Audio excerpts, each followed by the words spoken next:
Shalom, shalom, Brother Zay. First, I want to give all praise and glory to the Heavenly Father, which is Yahweh, Bahashem Yahweh Shah, Yahweh being the Heavenly Father, Yahweh Shah being the begotten Son, who people call him Jesus Christ.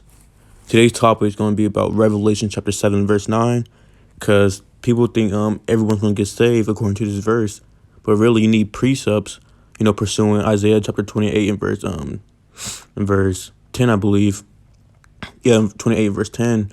That you need precept upon precepts, precept upon precept, line upon line upon line, here a little, there a little. Like, you can't just read one verse and think you're going to get knowledge and understanding from it, right?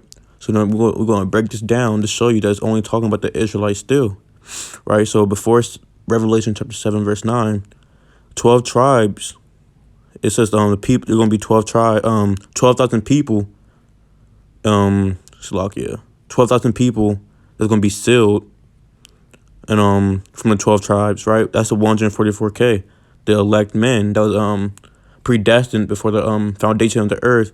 A promise was made with them that they would inherit the kingdom, right?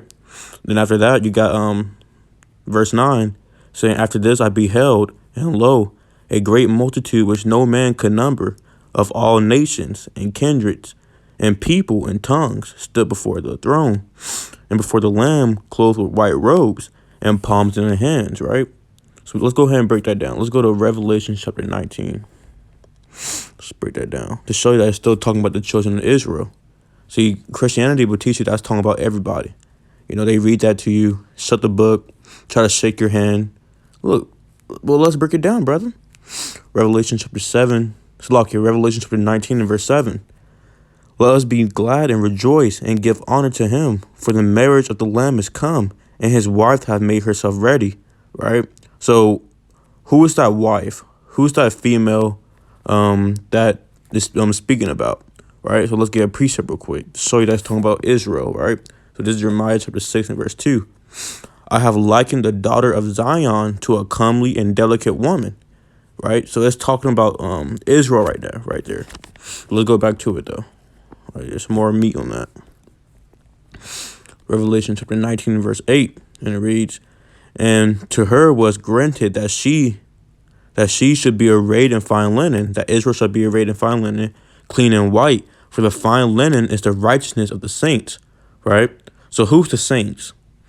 So let's go to Psalm chapter 148. So you gotta get precepts, right?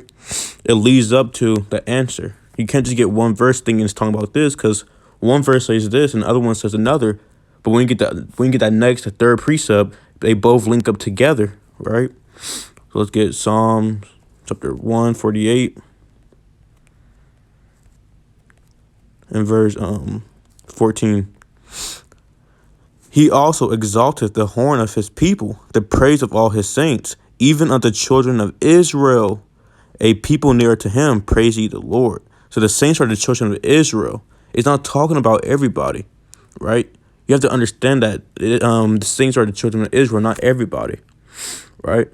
Now let's get Revelation chapter 5 and verse 9, right? Revelation chapter 5 and verse 9.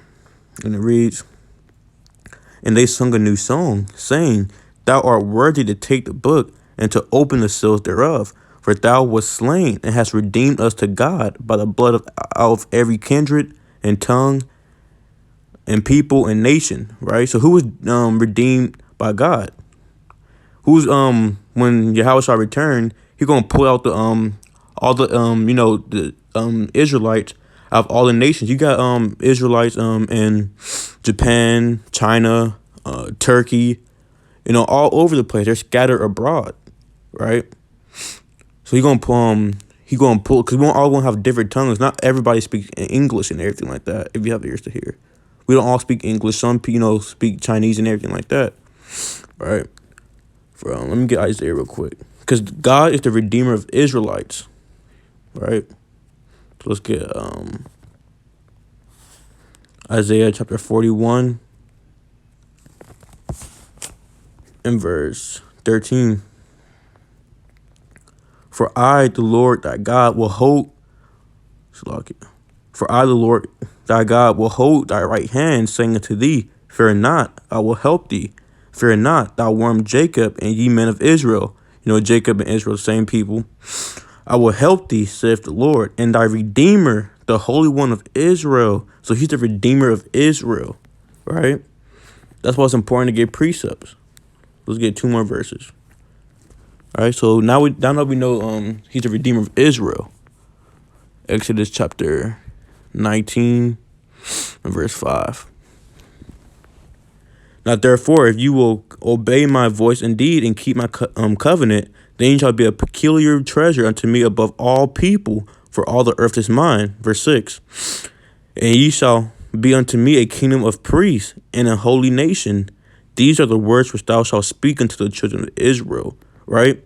It's not saying the kingdom is for everybody. He's talking to the Israelites that they're going to be a kingdom of priests and a holy nation. Because the kingdom is for the Israelites. All the other nations are going to slavery. Right? So let's get one more to show you that it's talking about Israelites only. It's not talking about everybody. Because you're going to get the 144K and the 1/3. Right? That's scattered abroad. We're going to get that in James chapter 1 and verse 1.